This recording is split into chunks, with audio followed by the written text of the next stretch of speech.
Olá, bom dia para você, a paz do Senhor Jesus. Meu nome é Janine, eu sou missionária do Senhor, serva do Deus vivo, do Deus Altíssimo.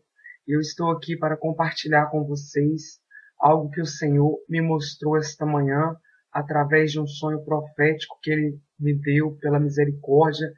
E eu só estou gravando esse vídeo por obediência a Ele, porque Ele falou, vá, grava este vídeo, porque eu quero que muitas pessoas escutam essa experiência. E hoje é domingo, 24 de março de 2013. Pois muito bem, este foi o sonho profético que o Senhor me deu. Pela manhã eu estava, foi mais ou menos entre 7 e 7h45 que eu tive esse sonho, bem cedo, bem real.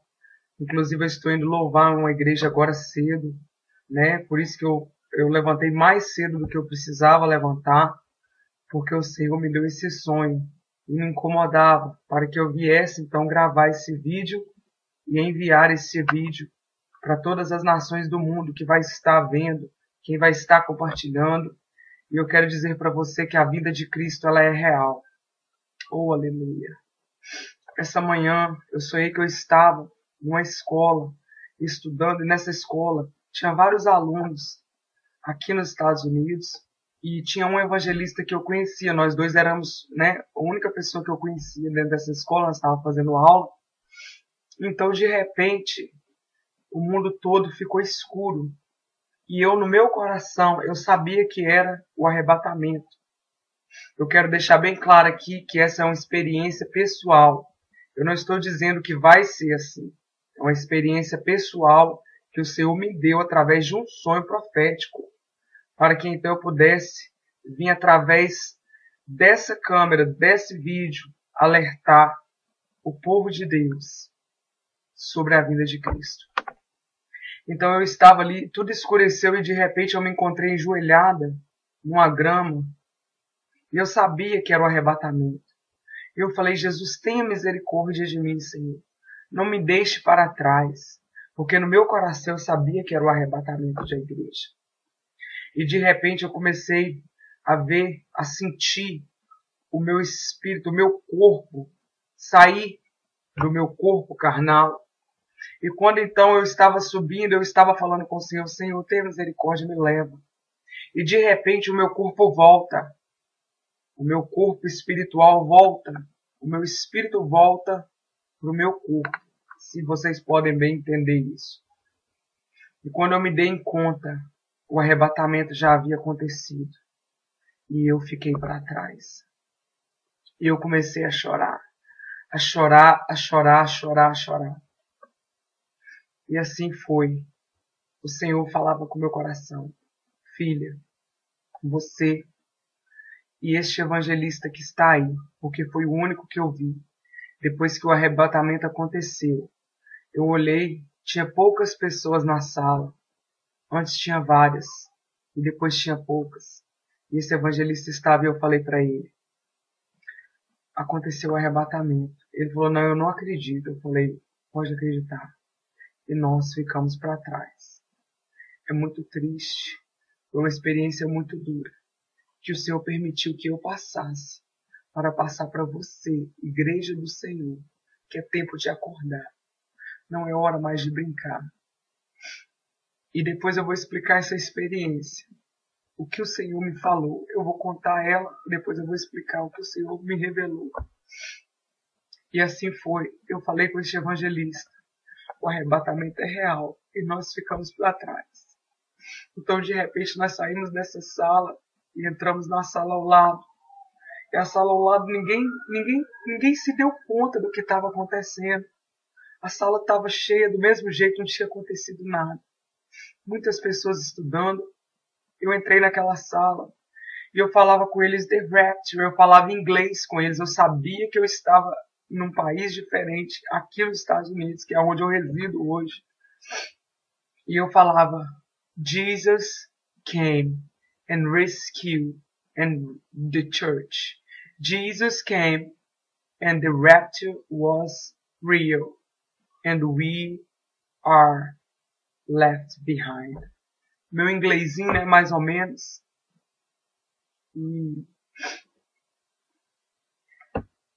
E eles, sem entender muita coisa, eles olharam para mim assim e para o outro evangelista e saíram da sala, mas não deram muita importância àquilo. E de repente eu estava naquela sala e eu falava: Senhor, e agora? E agora, Senhor? E agora? O que vai acontecer? Meu Deus, eu não queria ficar aqui. E de repente entra um homem nessa sala, um homem alto, um homem com semblante de mais ou menos, ele tinha mais ou menos seus 55 anos de idade, um homem aparentemente mais jovem do que a idade, com uma roupa branca, uma roupa com uns botões assim, muito bonito, muito bem vestido.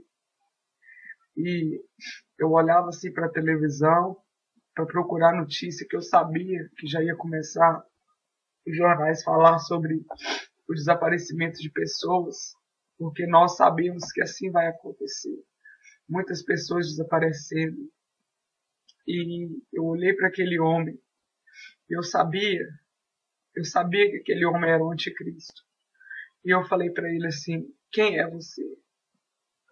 E ele olhou bem para dentro de mim com aquele ar sarcástico e riu, deu uma risada assim, como quem queria dar gargalhada, mas deu somente uma risada. E ele falou assim: eu sou.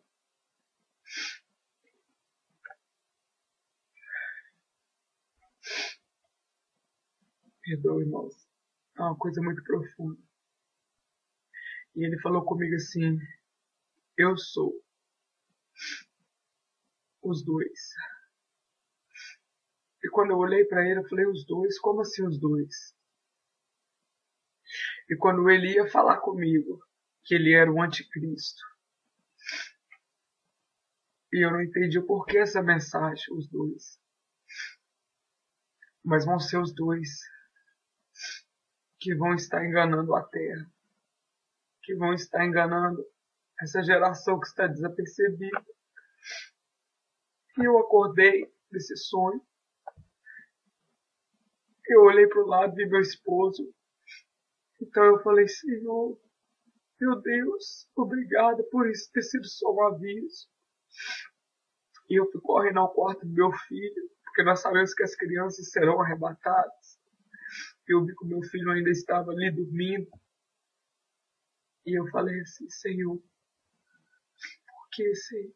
não me deixe para trás, Jesus? Por que esse sonho? Por que, Jesus? E ele falou comigo assim: filha, desce agora na minha presença, que eu vou revelar a você o que eu quero falar com a minha igreja. Eu falei: amém, Jesus. E o Senhor falava comigo: agora, pela manhã, você vai gravar esse vídeo, um vídeo contando essa experiência.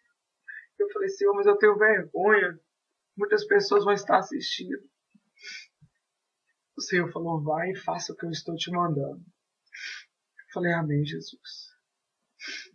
Ele falou para mim assim: você e o evangelista que você viu está representando muitos que estão dentro da minha igreja, que por causa de pouca coisa, foi por isso que você quase subiu, que por causa de pouca coisa não vão entrar no meu reino. Você e o evangelista representam o meu povo que estão dentro das igrejas, que estão brincando de ser crentes, brincando com a minha palavra. E eu via, eu também agora estou me lembrando que nesse sonho o Senhor me mostrava, assim, eu preocupado com muitas coisas, e eu tinha um evento na igreja para ir mais tarde. E foi até uma parte do Senhor trouxe a minha memória, que eu falei com o Senhor: Senhor, me traga a memória, porque eu não vou lembrar. Eu estava preocupada com muitas coisas, em arrumar o cabelo, em fazer a unha, e deixando o evento da igreja por último. E o Senhor falava, filha, muitas pessoas hoje estão preocupadas com tantas coisas, menos em me buscar, menos em buscar a minha face. E quando eles menos assustarem, eles vão se deparar com a minha vinda e eles não vão subir.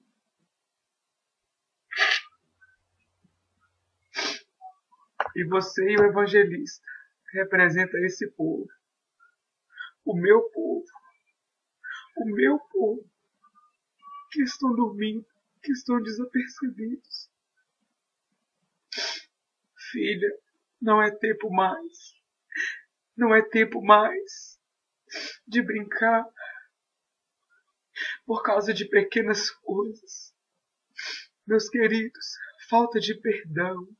E o Senhor ministrando no meu coração. Muita gente não perdoa.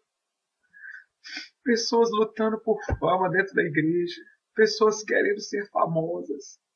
Pessoas que estão almejando cargos, reconhecimento aqui nesta terra. Que são essas pequenas coisas que Satanás está colocando dentro da igreja para enganar o povo santo, o povo eleito, o povo escolhido. Você e esse evangelista simbolizam o meu povo, que vão ficar quando eu voltar para buscar a minha igreja.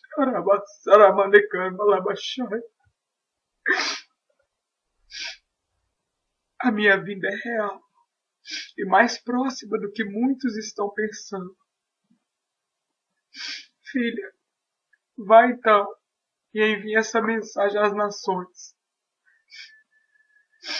Acorde, igreja, porque eu venho para buscar um povo santo, um povo lavado, remido no meu sangue.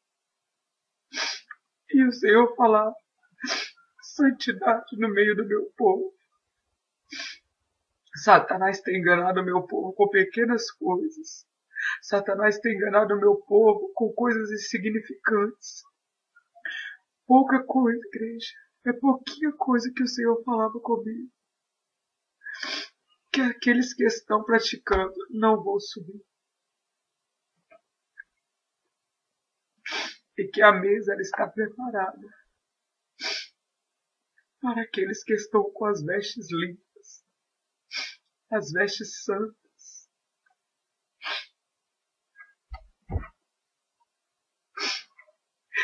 Eu quero dizer para você nessa manhã que não vai ser fácil, como muitos pensam, em que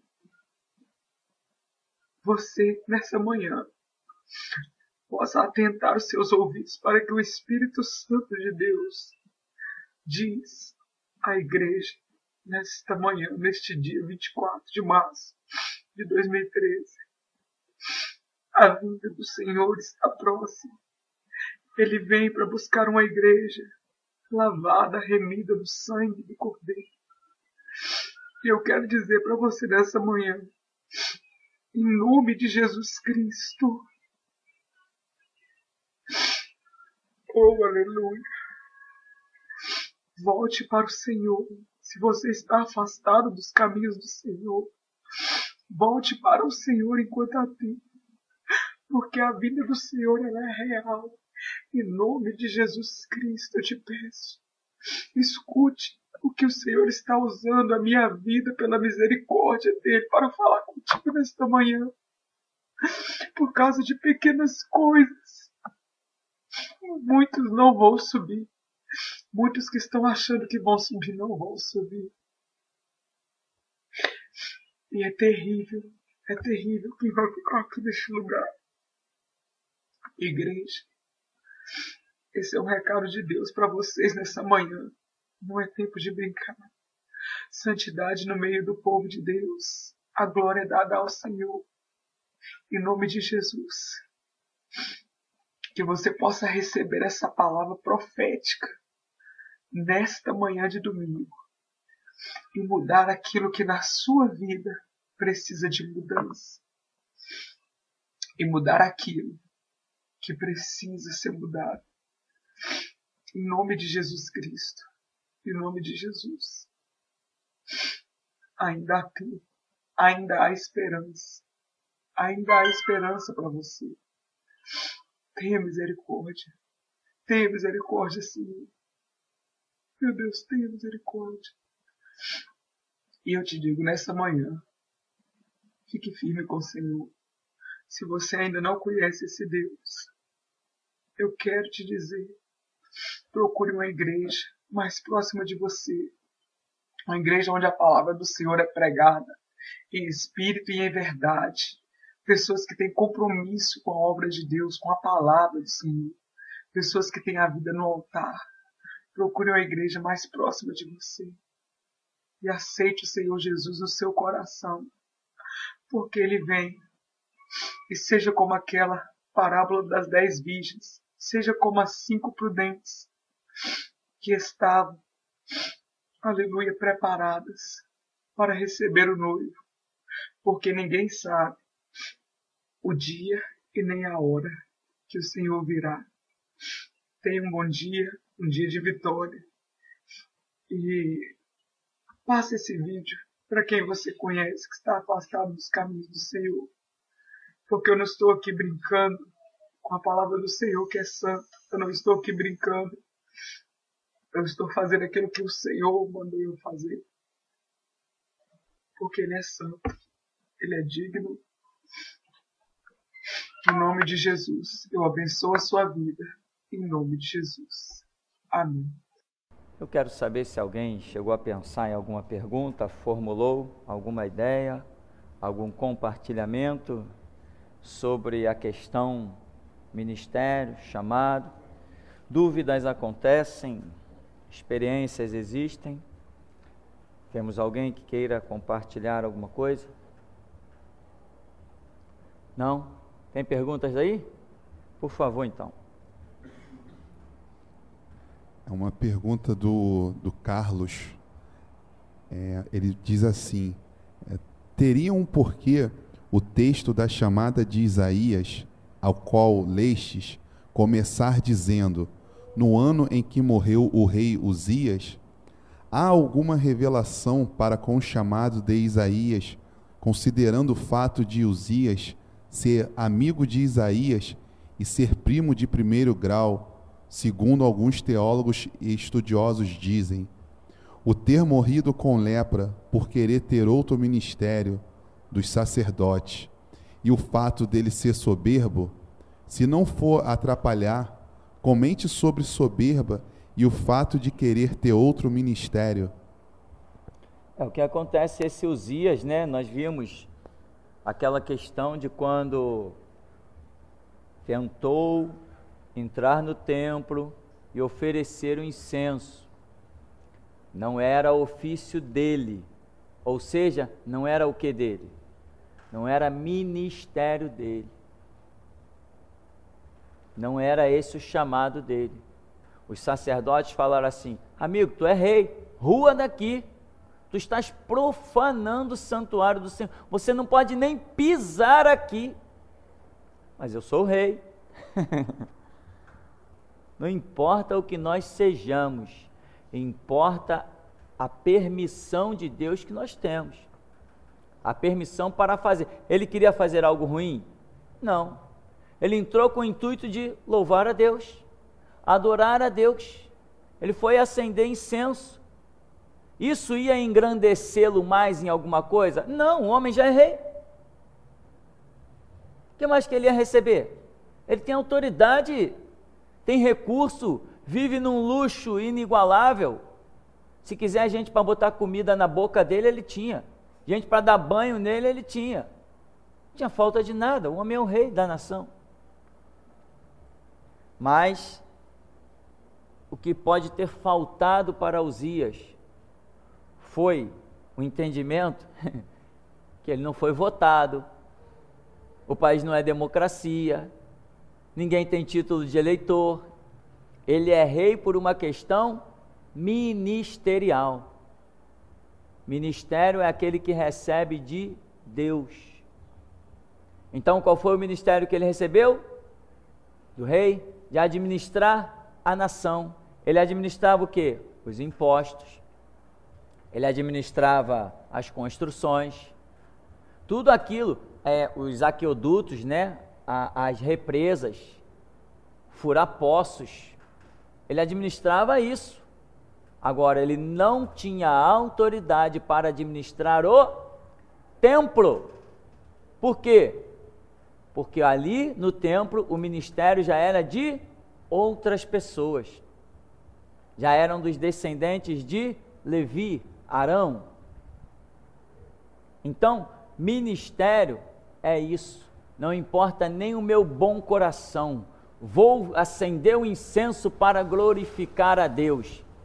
Eu só posso fazer para Deus o que Ele me manda fazer, o que Ele me permite fazer, o que Ele me dá liberdade para fazer. Isto é ministério. Então esse Uzias aí já é bem conhecido das nossas histórias, né? Então, quanto a no ano da morte ou no ano em que morreu, a nível do meu conhecimento de português, não é lá essas coisas, mas eu acredito que esteja se falando da mesma coisa, né?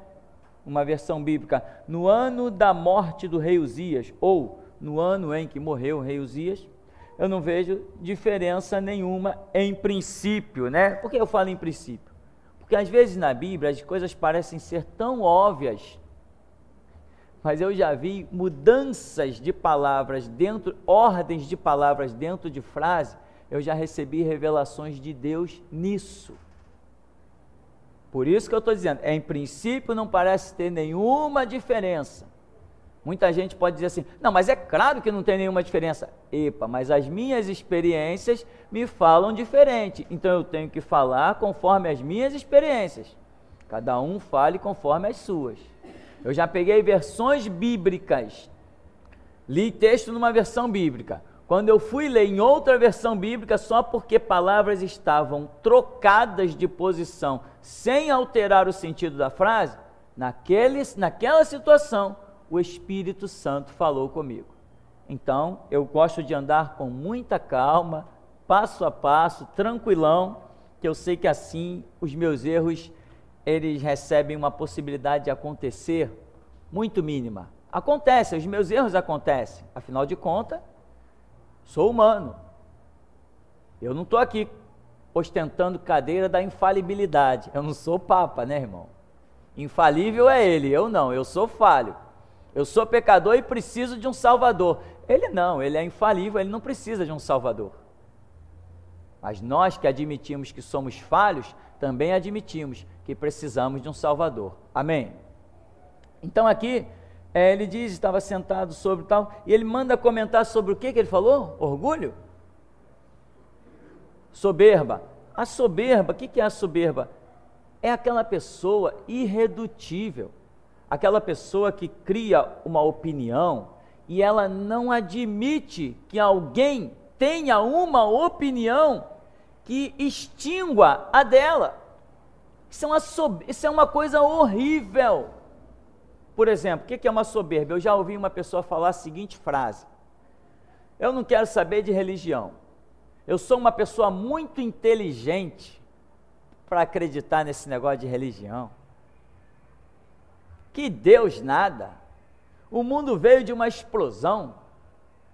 Quando alguém vai conversar com um camarada, quando alguém ia conversar com um camarada, né, vou dizer porque esse ia, quando alguém ia conversar com o camarada, ele dizia assim, vamos mudar de assunto, vamos falar de outras coisas, esse negócio de religião, isso é coisa para pobre, isso é coisa para gente necessitada da vida, que não tem em que se amparar, não tem dinheiro, não tem nada, então tem que se amparar em Deus. Então, a maneira da pessoa alcançar uma esperança para viver é Deus. Eu sou uma pessoa racional, sou uma pessoa inteligente. Mas, o meu que eu estava falando às vezes a gente se surpreende, que a pessoa, quando a gente pensa que a pessoa está numa treva total, de repente você vê lá o camarada está ouvindo uma mensagem, está ouvindo, poxa, eu gostei daquela música, aí quando você vai ver a música, é uma música evangélica, Enfim, às vezes não importa a pedreira, porque o Espírito Santo sempre tem uma broca para perfurar, né? Todos têm que ter a sua oportunidade, todos têm. Agora, alguns às vezes são tão soberbos que nem o Espírito Santo falando, o camarada não dá ouvidos. Então a soberba é esse sentimento de se achar sempre certo. E quando vê que se depara com alguém que sabe mais que ele, alguém que tem uma opinião que suplanta os seus conceitos, esse alguém se torna praticamente um inimigo. Por quê? Porque ele não quer mais ouvir aquela pessoa, porque ele sabe que a ideia daquela pessoa mina as bases da sua ideia. Ao invés dele se render, não, ele se torna soberbo e inimigo. A soberba é esse sentimento horrível. É mais do que um orgulho mesmo, é uma coisa que não deixa a pessoa enxergar nenhuma luz. Por mais que ela esteja em trevas, ela não enxerga nenhuma luz.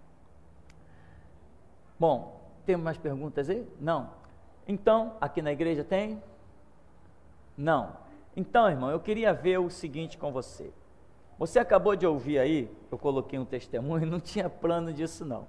Isso não era projeto. Eu coloquei esse sonho dessa irmã lá dos Estados Unidos. Qual é a cidade lá? Em Boston. E eu coloquei, me mandaram ontem, o Márcio passou para o Afonso passou para mim, eu já passei para outros, e assim vai, a internet é esse mundo maravilhoso. E eu coloquei aí só para você, que ainda não ouviu pela internet, ter a oportunidade de ouvir sobre esse sonho, que para mim é verdadeiro. Inclusive ela mostra que não foi arrebatada, quase foi, mas não foi arrebatada. Depois, assim que ela não é arrebatada, diante dela já aparece o anticristo, vestido de branco, exatamente aquilo que nós temos pregado aqui, que ele primeiro vai se manifestar com a falsa paz, que é representada no cavalo branco, dos 4 cavaleiros de Apocalipse, etc, etc. Eu achei o sonho perfeito, mas não é um sonho exclusivo dessa irmã. Nós temos dezenas e dezenas e milhares, talvez, de sonhos. Entendeu? Eu não trago todos os sonhos que eu recebo por e-mail, não trago para cá por muitos motivos, tempo e enfim, são assuntos que a gente já está tratando no dia a dia. Mas tem muita gente sonhando com essa história de, pastor, era o arrebatamento, e acontecia, e eu não era arrebatado. Era o arrebatamento, pastor, e era um tempo assim, olha, o cair da noite, o crepúsculo, e eu não era arrebatado.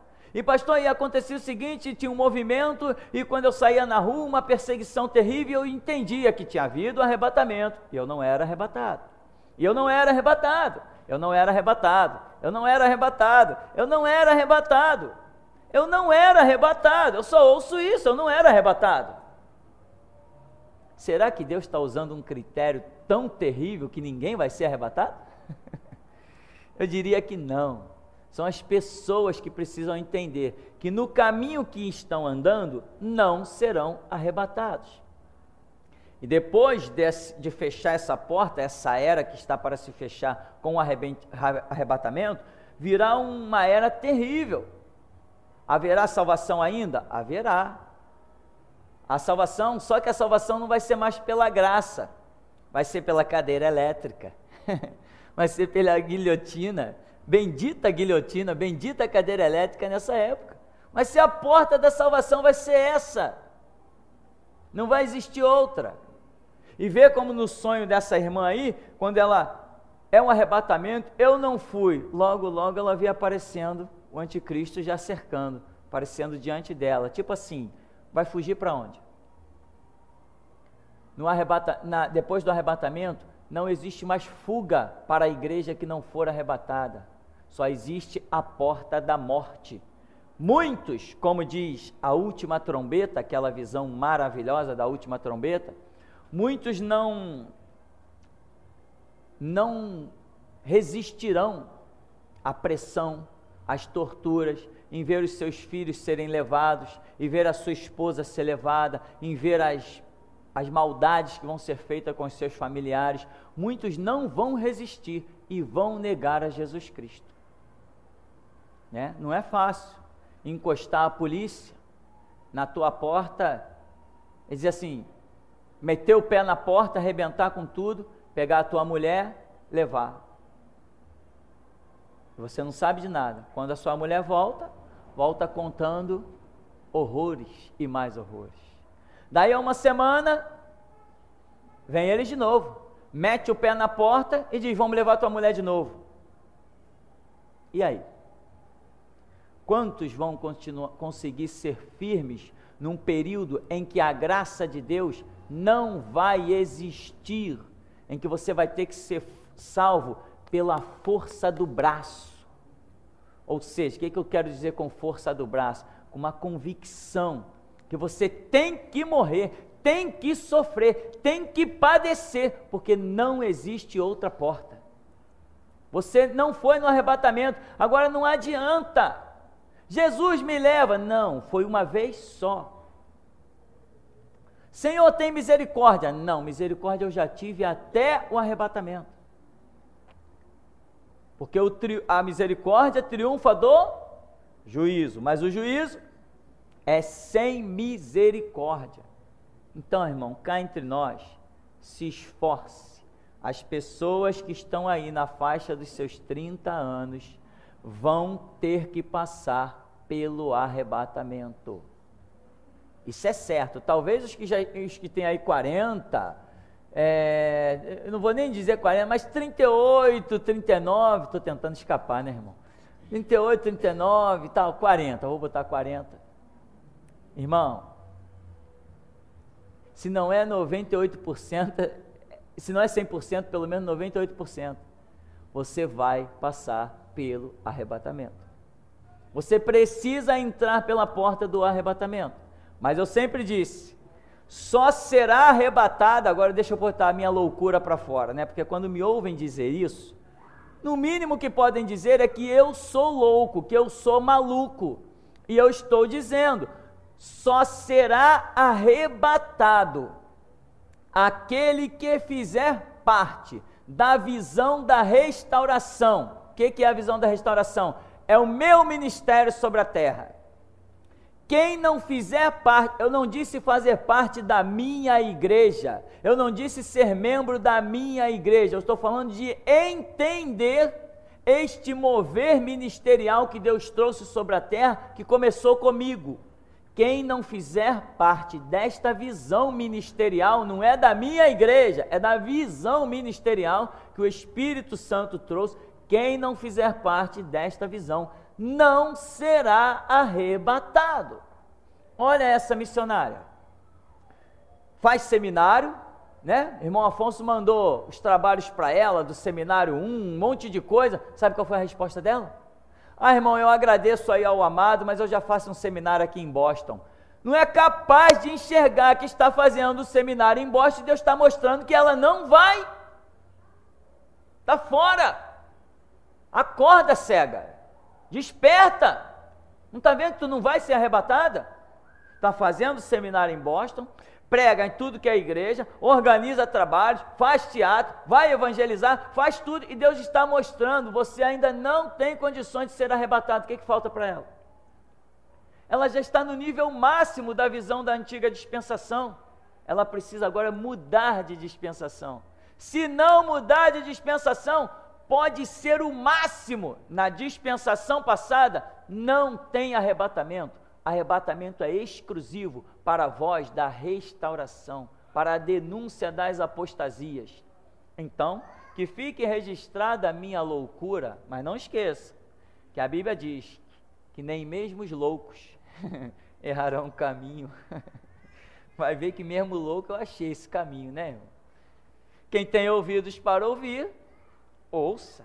O fato é, tá aí, a visão da missionária, né? E é missionária, e tem o outro que chama o quê? Evangelista. Estão lá, a pleno vapor, trabalhando em seminário, não sei o quê, mas não serão arrebatados. Que coisa! Por que será que não serão arrebatados? Porque a visão que eles estão tendo do reino de Deus não é o bastante para que sejam arrebatados. Qual a visão que lhes falta? Lhes falta a visão de entender que as igrejas caíram, estamos na apostasia e que é necessário grito de restauração, grito de denúncia, botar o dedo na cara dos mercenários, denunciar os pastorzinhos que estão brincando de ciranda e atirei o pau no gato lá na maçonaria, mostrar que a igreja não é palanque de político, tem que purificar o púlpito.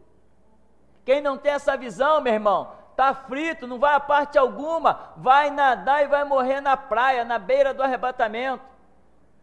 E vê que o nível espiritual dela é altíssimo, porque dentro da visão que Deus a dá, ela chega a sair do céu, ela inicia um arrebatamento, mas não prossegue. Eis a questão. Eu sei que eu sou louco, né? Dia a dia tem gente falando, não gosto daquele pastor não, ele vive falando mal dos servos de Deus, e eu digo assim, me aponta um servo de Deus do qual eu tenha falado mal, que eu de joelhos perante ele com o rosto em pó, eu peço perdão. Tem que me apontar um servo de Deus. Se me apontar que eu falei mal dele, eu dobro os meus joelhos e peço perdão com a boca no pó, diante dele. Agora os camaradas vêm me apresentar servo de Deus, Edir Macedo, aí é piada, Valdemiro Santiago, R.R. Soares, Gessé, os líderes do G12, aí estão brincando comigo, né, meu irmão? Estou falando de servo de Deus, não estou falando de gente que está aí com um palanque montado, querendo mexer com a emoção do povo para ganhar dinheiro, não estou falando disso, estou falando de servo de Deus. Aí vem me apresentar essa raça que tem por aí, que eu não sei nem como é que vivem, é porque Deus é misericordioso. Me apresenta servo de Deus.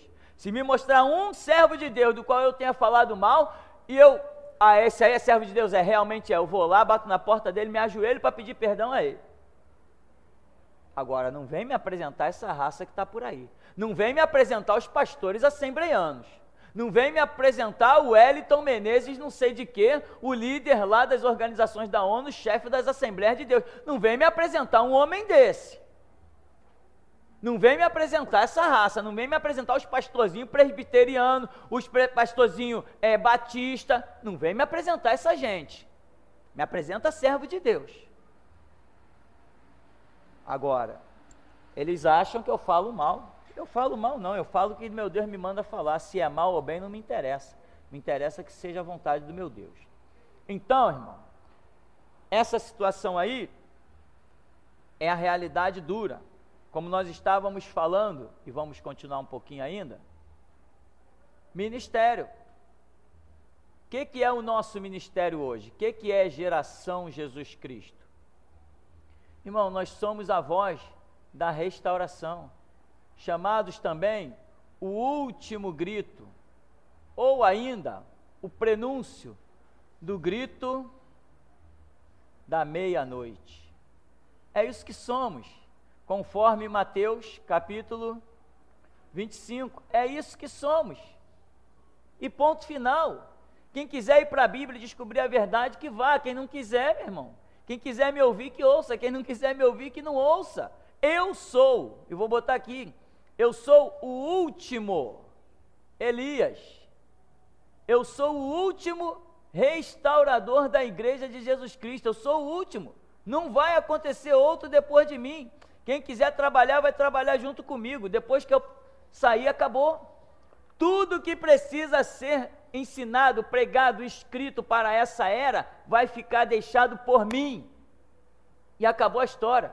Quem quiser trabalhar na voz da restauração, vai ter que trabalhar com o que eu estou deixando, e ponto final, meu irmão, acabou a história.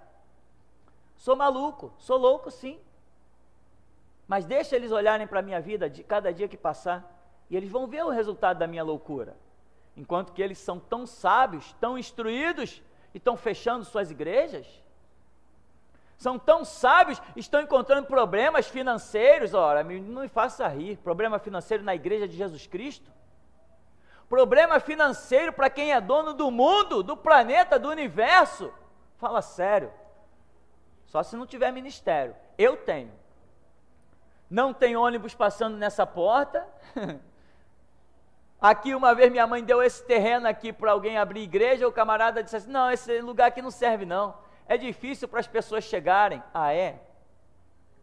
É difícil para as pessoas chegarem. aí vem o Senhor Deus e diz assim: funda a igreja no alto do morro, porque esse lugar difícil é o que eu vou usar como a primeira seleção para fazer um povo forte.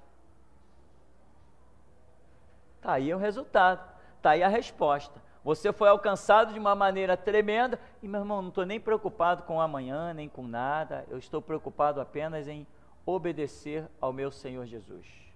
É só isso que eu tenho preocupação.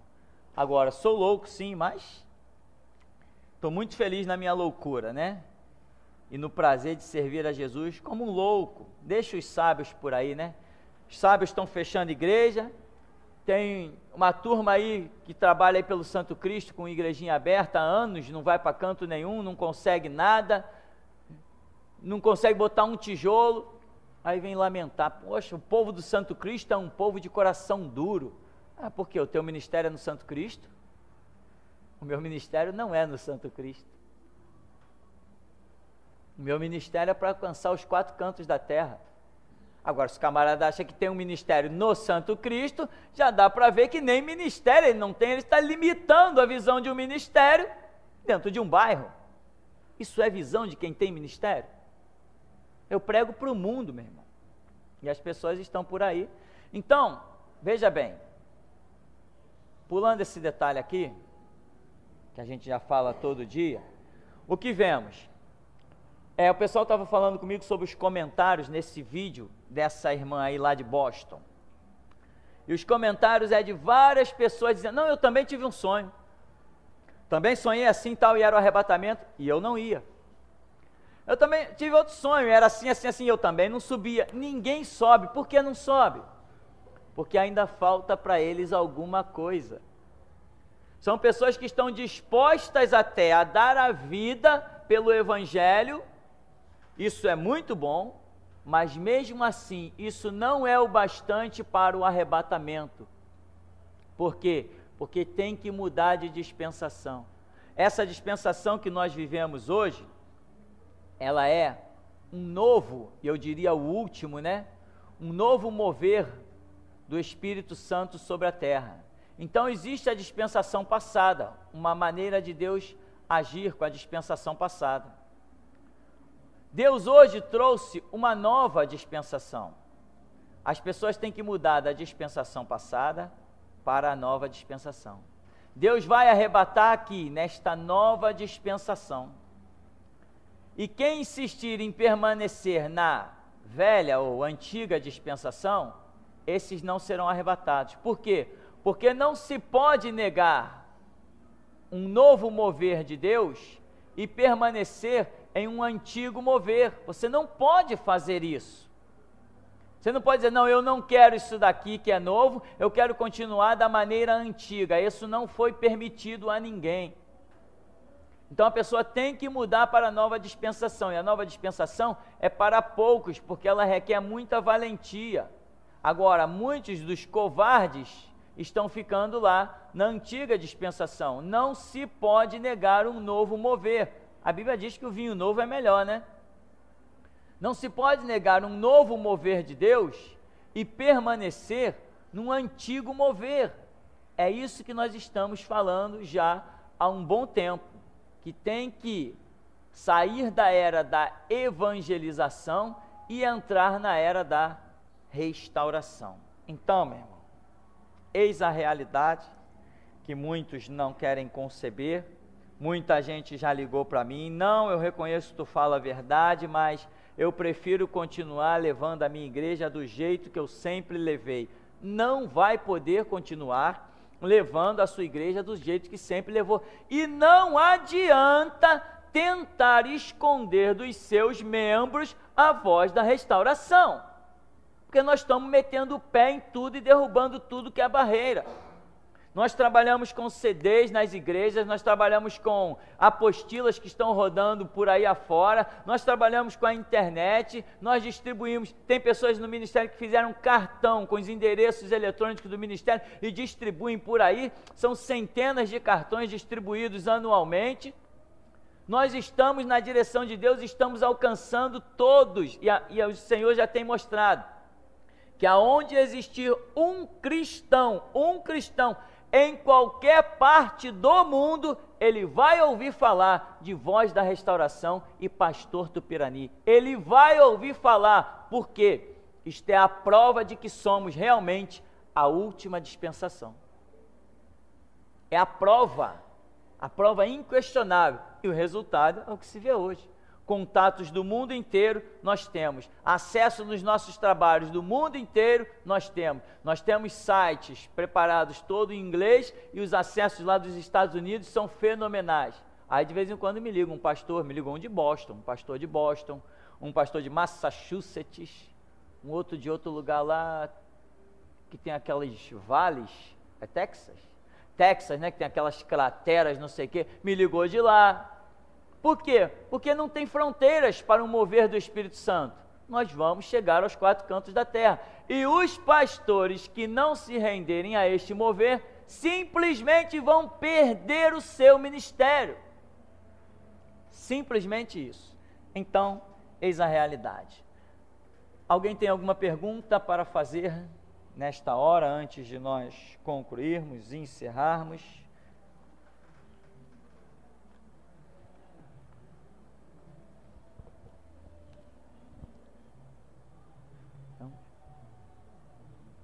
Seria um comentário relacionado ao sonho. Nós temos aprendido, pastor, que a igreja ela vai estar aqui nos primeiros 3 anos e meio do reinado do anticristo. Ela só será arrebatada depois dos 3 anos, no final dos 3 anos e meio. Sim. Essa irmã, ela só consegue identificar o anticristo, né? Ele só se apresenta para ela depois do arrebatamento da igreja. Sim. Ela percebe. Isso significa que, no caso, ela estava, apesar do conhecimento dela, ela estava num sono tão profundo que ela não conseguiu nem identificar que o anticristo estava no poder, ou isso não tem nada a ver? E outro comentário é que, nos últimos comentários dela, ela alerta para que as pessoas procurem uma igreja, porém, uma igreja séria, né? Então, ela identifica que tem um monte de coisas por aí que não são igrejas e são chamadas de igreja. E isso pode significar também que, apesar desse reconhecimento, desse conhecimento dela, ela está negando para alertar as pessoas. Ela poderia ter dado um alerta ali, né? Que as igrejas estão caídas e estamos no tempo da apostasia, mas ela somente se deteve a falar que as pessoas procurassem uma igreja séria, onde se pregasse a palavra. O que acontece? Primeiro detalhe é da manifestação do anticristo. Porque veja bem, a igreja vai reconhecer que o anticristo está no poder, mas a igreja vai reconhecer por uma visão que a igreja tem de estudo, de revelação. A igreja vai reconhecer, mas para o mundo não vai reconhecer aquilo. Então, veja bem, ela vê a manifestação do anticristo. Quando? Depois do arrebatamento. É depois do arrebatamento que o anticristo vai realmente se manifestar, mostrar o seu braço de ferro, verá a perseguição aos que não foram arrebatados. Aí o mundo vai ser banhado de sangue. E muita gente que não vai aceitar o que este governo vai fazer, porque tem gente que vai dizer assim, não, peraí, os caras não querem crer, cada um vive na sua vida. Democracia, liberdade de expressão, está na Constituição. Até estes que não vão aceitar também vão sofrer perseguição e morte. Porque tem gente, irmão, que é justo, mesmo sem ser crente. Não, que você pensou que tem crente que é injusto, deixa isso para lá, isso a gente fala depois. Isso aí a gente conversa em outra hora, agora não.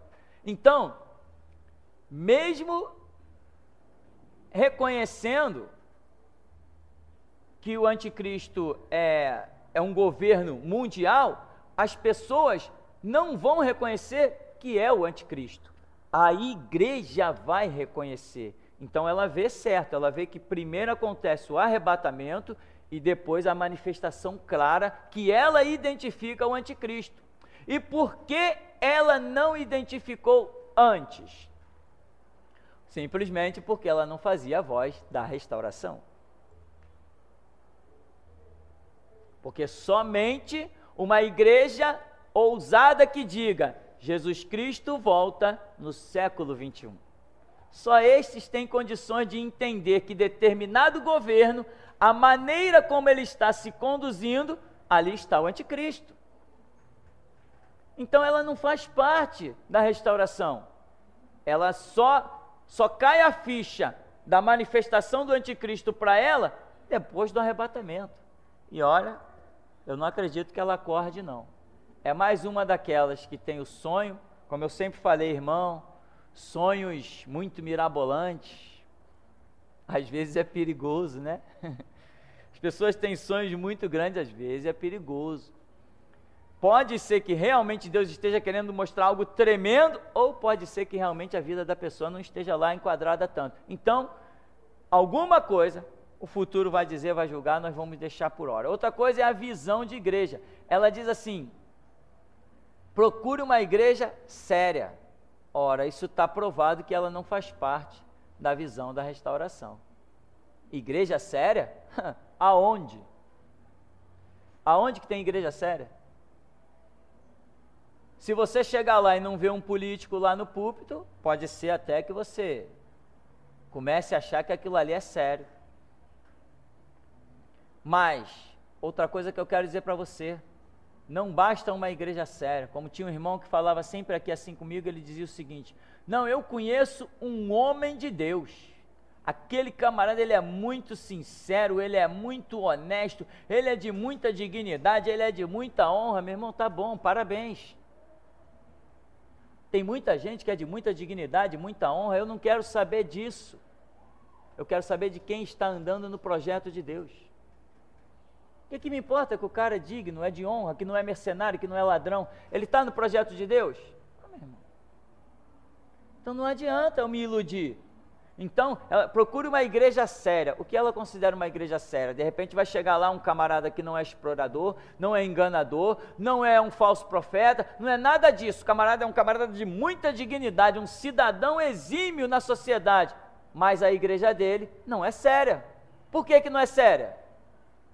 Porque ele não tem a visão certa.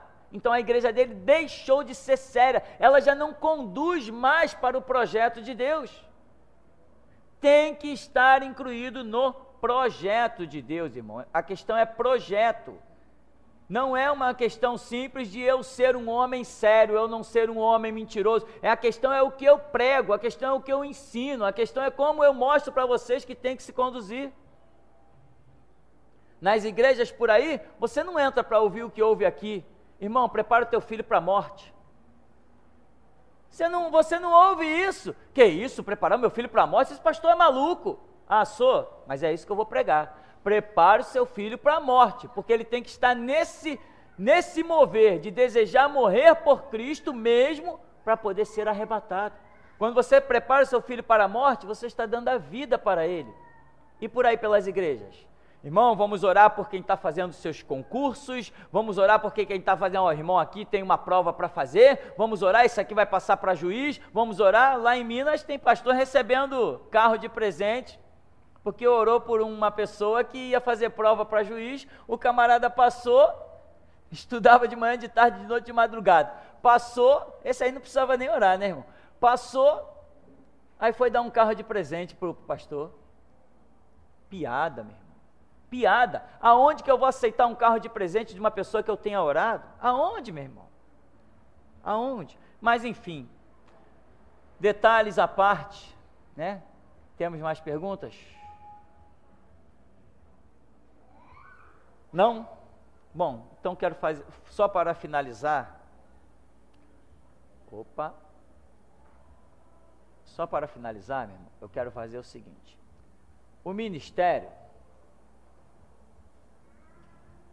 é uma visão. Que visão? A visão de Deus sobre a terra. Quando você entra numa igreja, considerando que realmente você esteja num lugar que Deus te levou, irmão, isso é uma coisa muito séria.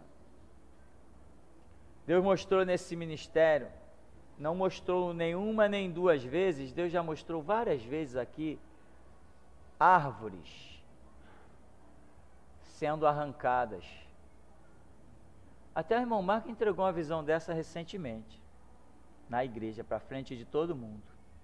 Tem coisas que a gente não fala, mas Deus usa outros para falar. Não falo porque não quero falar, não falo porque não posso falar mesmo. Uns têm autorização para falar, outros não têm. Eu não tenho, eu não falo. Se o irmão Marco recebe entrega, ele tem autorização, é com ele e Deus. Eu tenho que cuidar da minha vida com Deus.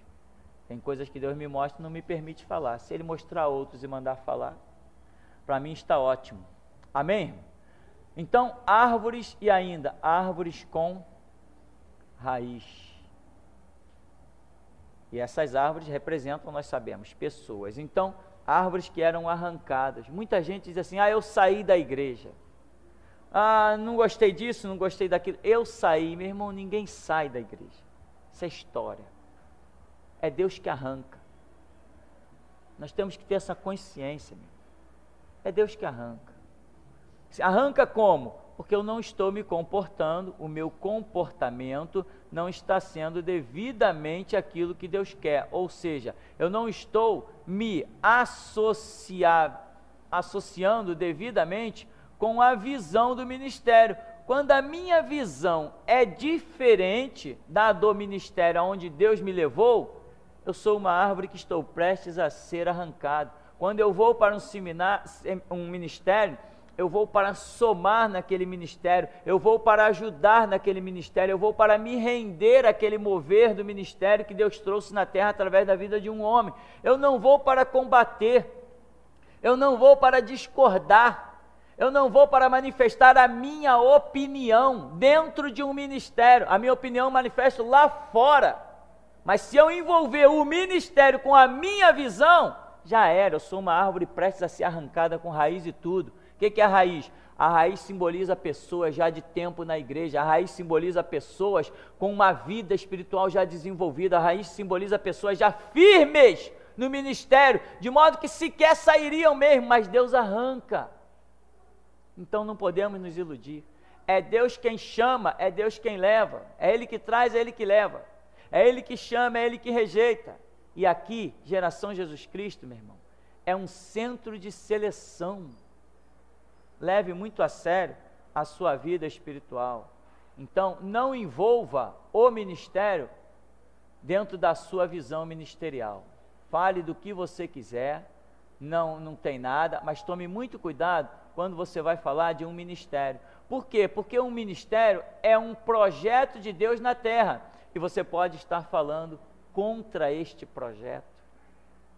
Então tome cuidado na hora de falar, né? Já teve pessoas até dizendo assim, mas pastor, você é sujeito ao engano. Meu irmão, eu sou sujeito ao engano, mas não ouses pensar que é tão fácil me enganar. Olha a distância que nos separa. Eu estou aqui pregando e você está aí aprendendo. Olha a distância que se separa.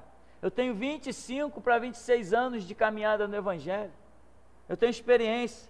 Eu sou uma pessoa sujeita a engano? Sou. Mas para me enganar, primeiro tem que passar pelo meu Deus. Eu estou atrás dele. Se eu fosse uma pessoa precipitada, tomando decisões aqui, ali, acolá, eu seria enganado. Mas não faço nada sem primeiro perguntar a Deus. Nessa condição que eu vivo, eu diria, ainda que eu seja sujeito ao engano, é impossível eu ser enganado. Sabe o que é impossível? Impossível, meu irmão. Quem dá passos depois da oração, meu irmão, nunca jamais será enganado. E é assim que eu faço. Por isso eu tenho hoje para mostrar 25, completei agora 26 em outubro, completa 26 anos que eu estou caminhando com Jesus. E a minha vida, graças a Deus, até aqui, nos tem ajudado o Senhor, tá? Então, meu irmão, alguma pergunta para encerrarmos? Tem? É uma pergunta do Rodrigues. Por que Deus disse que exterminaria o justo junto com o ímpio em Ezequiel 21, versículo 3 e 4? Exterminaria o justo junto com o ímpio. Ali, pelo que eu entendo do texto, Era uma ira tão grande de Deus contra aquele lugar, que a intenção de Deus era não deixar nenhuma memória, nenhuma raiz que pudesse lembrar uma situação existente naquele lugar. Agora, nós não podemos, o que confunde muito é exterminar o justo com o ímpio, é diferente de condenar o justo com o ímpio. Tá, irmão? É diferente. Exterminar, Deus, vou matar todo mundo. Por quê? Ele sabe, ele é Deus onisciente. Ele mata todo mundo, mas não condenou todo mundo. Ele matou. Ele tem os projetos dele, ele é Deus e ele é inquestionável. Matou o justo e matou o ímpio, mas cada um vai seguir um caminho diferente na eternidade. Então, não confundir exterminar o justo com o ímpio com condenar o justo com o ímpio. Tá, meu irmão? Deus sabe o futuro. Então, às vezes, esse extermínio do justo é porque ele olhou e viu que o justo, depois da devastação, depois da situação que ele ia realizar, o justo ia viver em situação tão difícil que ele galardoou o justo, morrendo no momento em que morria o ímpio. Imagina uma cidade, vamos dizer assim, a igreja de Jesus Cristo está na terra. Então, Deus olha e diz assim: eu vou exterminar 1/3 do planeta. Traduzindo, vou exterminar 1/3 do planeta, mas primeiro eu vou fazer o quê? Vou arrebatar a minha igreja. Por quê? Porque depois que eu exterminar 1/3 do planeta, os comércios já era. A plantação do campo já era. As centrais de água e esgoto já era. Você está entendendo? Eu não vou deixar o meu justo viver num mundo caótico. Então eu tenho que fazer alguma coisa. Voltando lá para Ezequiel, vou matar também o justo. Por quê? Porque depois que Deus tirasse quem planta lá no campo, depois que Deus tirasse quem vende na cidade, quem cria tecnologia, quem sustenta a energia elétrica, quem cuida dessas coisas todas, falou: meu povo não vai conseguir sobreviver, meu povo vai viver num caos, em que muitas vezes ele vai dizer: seria melhor ter morrido com o ímpio. Ou você acha que depois que esse mundo, 1/3 dele, como a Bíblia diz, 1/3 do mundo, quando ele for ferido, quem estiver aqui vai viver em sombra e água fresca? A Bíblia dá um exemplo claro dizendo que derramou as pragas, a taça amarga, até sobre o trono da besta. Se um trono está em chagas e é maldito, todos os seus súditos estão em chagas e em maldição. Então não confundir isso. Exterminar o justo com o ímpio não quer dizer condenar no tribunal eterno de Cristo o justo com o ímpio. Tem mais perguntas? É uma pergunta do Eduardo. Pastor, Jesus vai contra ou é a favor da sua palavra? A palavra de quem? Jesus não vai contra a palavra dele próprio, né? Se é isso que ele quis dizer. Agora, se ele quis dizer sua com a minha, Jesus não é contra a minha palavra, né? Eu não tenho palavra, eu apenas transmito o que Deus me dá. Não entendi muito bem a pergunta dele, mas tem mais perguntas?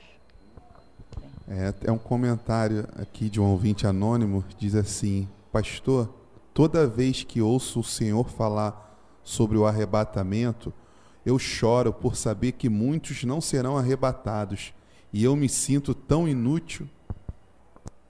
Não, a questão é simplesmente se render ao projeto de Deus, pagar o preço e viver a vida, fazendo o que Deus manda. Realmente é lamentável nós imaginarmos que uma pessoa possa padecer a eternidade inteira. Mas o meu consolo é saber que Jesus bateu na porta dela. Porque Deus tem que ser justo. O cetro de Deus, ou melhor, a coluna de Deus, a coluna do Evangelho é justiça. Então Deus vem, bate na nossa porta, ô Jesus, seja bem-vindo, vamos tomar um café? Jesus bate na porta de outro, o que tu quer aqui? Sai fora. Aí depois chega na hora do julgamento e do juízo, os dois entram pela mesma porta da salvação? Não. Todos nós somos pessoas que temos a mesma capacidade de análise e de fé. E Deus trabalha de maneira igualzinho para cada um, porque Ele não faz acepção de pessoas. Não tem discriminação com Deus. Então, se eu tenho condição de dizer sim para Jesus, o outro também tem. Agora, se ele disse não, meu irmão, a justiça vai se manifestar. Porque Deus não pode, de forma alguma, eu não faria, você não faria, ninguém faria isso, ignorar o sacrifício, o sangue do seu Filho derramado para nos resgatar, eu chutar isso aí, ignorar isso aí e tocar minha vida como se nada tivesse acontecendo. Eu ouço uma verdade de Deus e eu ignoro. Não, cada verdade de Deus que eu ouvi, ela tem que passar a fazer parte da minha vida. É para isso que pregamos. Então, é lamentável sim a condenação, mas o nosso consolo é saber que todos terão oportunidade e que ninguém comparecerá inocente perante Deus. Amém? Encerrou? Então, irmãos, vamos ficar por aqui, vamos agradecer ao nosso Deus único e verdadeiro, Deus da Bíblia.